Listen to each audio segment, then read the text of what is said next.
Montgomery, Alabama officials on Thursday unhesitatingly pushed aside a legal challenge from Roy S.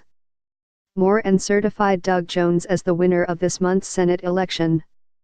The action, during a brief meeting at the state capitol, was essentially the state's final step before the seating of the first Democrat elected to the Senate from Alabama in a quarter century. It was also a swift rejection, by some of the state's most powerful Republicans, of Mr. Moore's complaint that he was the victim of systematic voter fraud.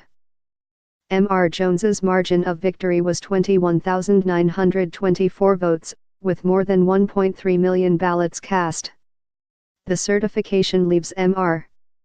Moore, 70, a former Chief Justice of the Alabama Supreme Court whose campaign faltered partly because of allegations of sexual misconduct against teenage girls, with almost no avenues to derail Mr. Jones's ascension to the Senate. The election aftermath followed a familiar pattern for Mr.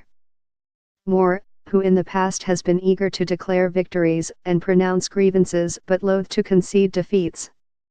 To this day, Republicans note, Mr. Moore has not conceded his losses in the 2006 or 2010 Republican primaries for governor, and there is already speculation in Montgomery that he might run for governor or attorney general next year. You win with class, you lose with class, and he just can't do it, Angie Horn-Stallnaker, a Republican strategist who ran campaigns, with mixed success, against Mr. Moore, said acidly. On Thursday, Mr. Moore seemed to come close to acknowledging his loss. I have stood for the truth about God and the Constitution for the people of Alabama, he said in a statement. I have no regrets, to God be the glory. Before the results of the December 12 special election were certified, and in the candidate's statement afterward, Mr. Moore and his campaign left little doubt about their assessment of the vote. In a lawsuit filed in a state court late Wednesday, Mr. Moore, who denied the allegations of sexual impropriety, complained that pervasive fraud had tainted the election, and that the Alabama authorities had inadequately investigated potential misconduct. But Mr. Moore found himself aligned against Democrats and Republicans alike. Secretary of State John H. Merrill, a Republican who voted for Mr. Moore, said he had found no evidence of endemic fraud and refused to postpone the certification. Judge Johnny Hardwick of Montgomery County Circuit Court, citing a lack of jurisdiction, dismissed Mr. Moore's complaint minutes before the vote was certified.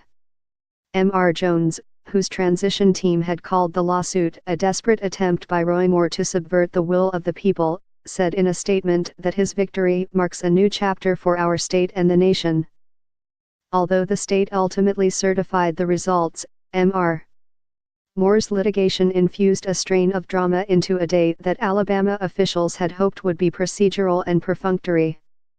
Mr. Moore's lawsuit was late in coming. His lawyers filed their lawsuit at 10:33 p.m. on Wednesday. Yet the complaint by Mr. Moore, a figure with a penchant for last-minute legal theatrics, was not altogether surprising.